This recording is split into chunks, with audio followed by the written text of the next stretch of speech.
ভোটবঙ্গে এবার তৃণমূল গড় তথা অভিষেকের গড়ে যোগীর সিংঘম। শান্তিপূর্ণ ভোট করাতে উত্তরপ্রদেশের এনকাউন্টার স্পেশালিস্ট নিয়োগ করল কমিশন। চাপে শাসক শিবির তৃণমূল কংগ্রেস। বিস্তারিত দেখুন। বঙ্গে রক্তপাতহীন নির্বাচন করাতে কমিশনের চেষ্টার অন্ত নেই। মার্চ মাস থেকে রাজ্যকে কার্যত দুর্গে পরিণত করা হয়েছে। কেন্দ্রীয় বাহিনী, কমিশন নিযুক্ত পুলিশ অফিসার ও পর্যবেক্ষক নিয়োগ সবই হয়েছে স্রেফ আইনশৃঙ্খলার এতটুকু অবনতি যাতে না হয় তার জন্য। গত 23শে এপ্রিল 152টি আসনে প্রথম দফার নির্বাচন পর্ব নির্বিঘ্নেই মিটেছে। দুই একটি ছোটখাটো অশান্তি ছাড়া 29 তারিখ কলকাতা সহ গোটা দক্ষিণবঙ্গের 142 আসনে ভোট। তার আগে নতুন করে 11 জন পুলিশ পর্যবেক্ষককে পাঠানো হচ্ছে এখানে। এই তালিকাতেই চমক দিয়েছে কমিশন। নতুন 11 পর্যবেক্ষকের তালিকায় পয়লা নম্বরে রয়েছে উত্তরপ্রদেশের আইপিএস এনকাউন্টার স্পেশালিস্ট অজয় পাল শর্মা, যিনি যোগীরাজ্যে সিংঘম বলে পরিচিত। আর তাতে প্রশ্ন উঠছে, দক্ষিণ 24 পরগনায় কেন এমন দৌর্দণ্ড প্রতাপ অফিসারকে নিয়োগ করা হলো? তৃণমূলের প্রশ্ন, কমিশন কি মনে করছে যে দক্ষিণ 24 পরগনায় ভোটে এত বেশি অশান্তি হবে যে এনকাউন্টারের প্রয়োজন? কে এই অজয় পাল শর্মা? কেন তাকে নিয়ে এত আলোচনা?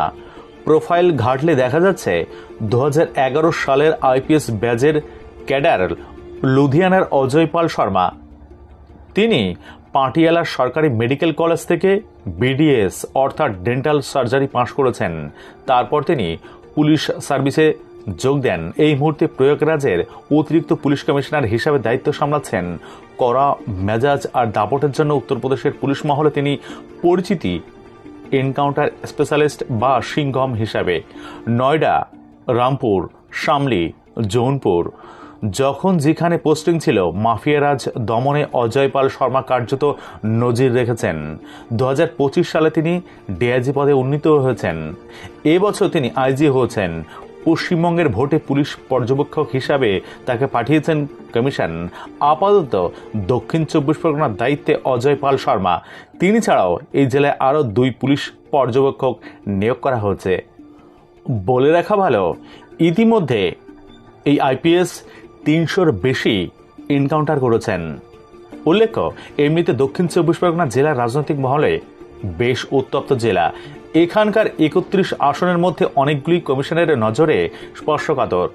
গত নির্বাচনগুলিতে রক্তাক্ত হয়েছে এখানকার মাটি, কিন্তু এবার তো নজিরবিহীন সুরক্ষায় বঙ্গে বিধানসভা ভোট হচ্ছে বলে দাবি করেছেন কমিশন।